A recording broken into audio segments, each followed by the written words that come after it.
People who know me now as an adult find it funny that I, would ever consider myself quiet or have thought about being quiet. At home, I tend to be somewhat quiet. I mean, I talk a lot. My wife said one time, I was telling her how, on average, women speak more than men. By I forget exactly what it was. It was like X thousands of words women say in a day as compared to the men. And she said, "I can't be true." And I said, "No, seriously, it's true. I don't know. It's one of those things you get on Wikipedia. Next thing you're looking something up." And she said, "Well, it's not like that in this house," which is fair. I talk a lot. I'm definitely a talker. But as a kid, I was painfully shy. And when I say painfully shy, I mean super, super shy. And uncomfortable. I think the term, probably the best term would be awkward. Um, I think now looking back on it, there are some pieces of social anxiety there, which you know, fortunately, those things got better as I got older. But as a kid, super shy. I'm not talking a little kid. Little kid, I'm loud. People used to be amazed how much I talked and how loud I was. But I hit, like 12, 13, 14, in that area, and I got very quiet and very conscious, self-conscious, I guess, of myself. I didn't like how I looked. I thought I was skinny. Girls didn't like me. I wasn't the most attractive guy in the world. Um, I had zero self-confidence, and I mean zero. To tell you how much I was shy as a kid, when I was in the eighth grade, we did a book. I think it was seventh or eighth grade. I think it was eighth grade. We did a yearbook just for our class. Like, everybody wrote it up and had a picture in it and stuff like that. Mine started just this way. Devin is the quietest member of our class. Which is, in retrospect, I've told my wife that when I tell people that, and they just, everybody laughs. It's a good story to tell now because it's so funny. But at the time, it was true. I was just horribly, horribly uncomfortable with myself as a person, with who I was, with the fact that, at the time, I liked Dungeons and Dragons, and I read a lot, and I liked fantasy books and sci-fi. And back in those days, it wasn't cool like that stuff. It really wasn't. We're talking pre-Harry Potter, right? I mean, this is the late '80s, early '90s, and that stuff was not cool. You were a huge geek and an enormous loser if you were reading that stuff, because only losers and geeks read it, and you got picked on a lot, for that. And so I was very uncomfortable with that side of it. I used to get beat up a lot in grade 7 and 8. There were some older kids that they would punch me daily and, throw me into lockers and stuff like that, because I wasn't a very big guy. I was tall and thin, and like I said, woefully, woefully underconfident. I wouldn't stand up for myself. I would take it and move on. My brother, different story. He's the guy who would not put up with anything from anybody. But definitely as a kid in that, seventh, eighth grade area, I didn't stand up for myself. I was super, and look, like I said, looking back, you understand, okay, that's probably social anxiety and awkwardness, and probably ADHD in reality. I mean, I had a psychiatrist one time who was a client of mine. We're talking, and he says something about lots of adults make it through, with having ADHD, and they go into careers and they're fine. They don't need to be medicated. He's like, "Well, look at you."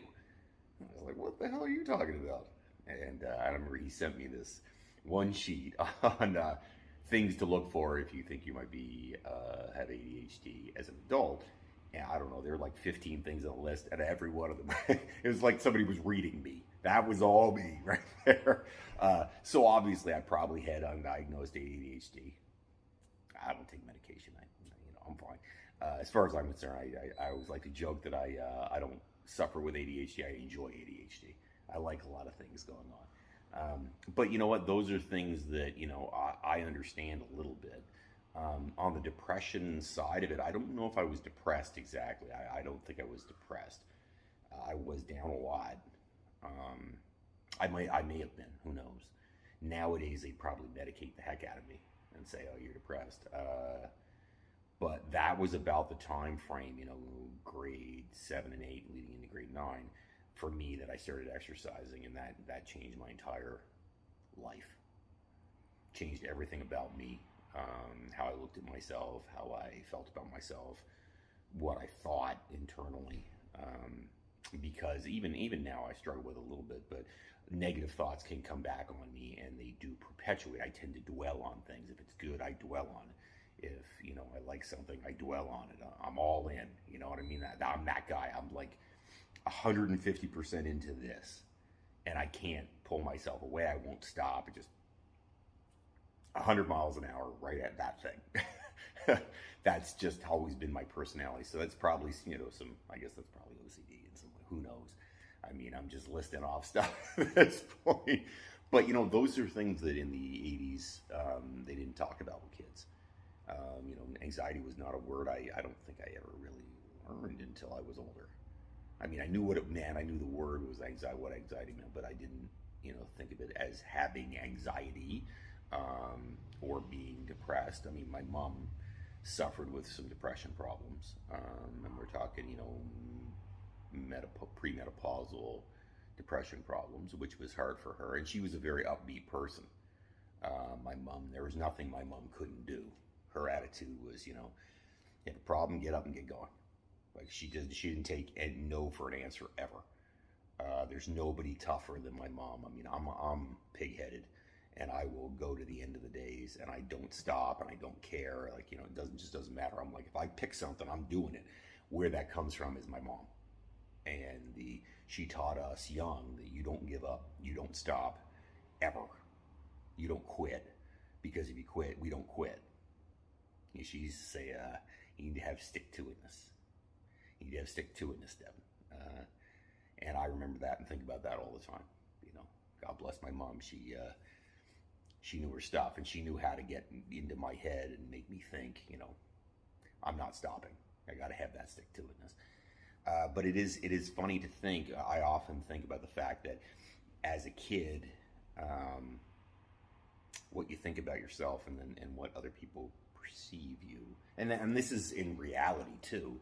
Now, even what you think about yourself as at a certain age and what you think about yourself later, they're two totally different things. What I'm trying to say is what other people, how they view you and how you view yourself are very, very different. And you don't realize that all the time. I viewed myself as awkward, uncomfortable, down a lot, no friends. If you talk to my classmates, they would not say that, which is interesting.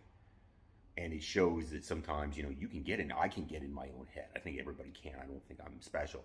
I think I can get in my own head and beat myself up over dumb stuff, which is interesting. I mean, even now as an adult, the bald head and the earrings and the tattoos, somebody said to one of my staff one time, he represents everything about toxic masculinity. I was like, what? Are you kidding me? Because that's because they had a thought in their head, this is what toxic masculinity is.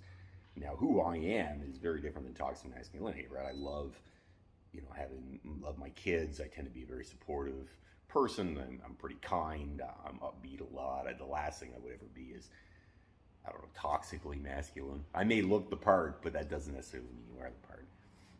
So to me, it's an interesting thing to talk about, to get back to the point. As a kid, how you view yourself. If I was a kid that was born now, I probably, would have been prescribed a bunch of drugs. And I probably would have been on a bunch of drugs. Do I need them? I don't know. I can't say that one. But I could say this. I don't think I'm definitely not depressed. I feel pretty upbeat and pretty good mood every day. So I can't, I've never struggled with depression. God bless people who are. I've had people in my family who struggle with it, very close people to me, and it's hard for them. It's really tough. I haven't struggled with that, except at that younger age, and it only lasted a bit until things changed, and sometimes those things happen, where you grow up through a phase. You can have tough phases. Everybody has tough phases. Getting divorced, that was a tough phase in my life. If you have a sick child, tough phase in your life. But things do come forward. I've gotten the stick to it, just that my mom talked about, that has that has served me well, because you know what, I'm not a guy who backs down, and I look for answers, not problems.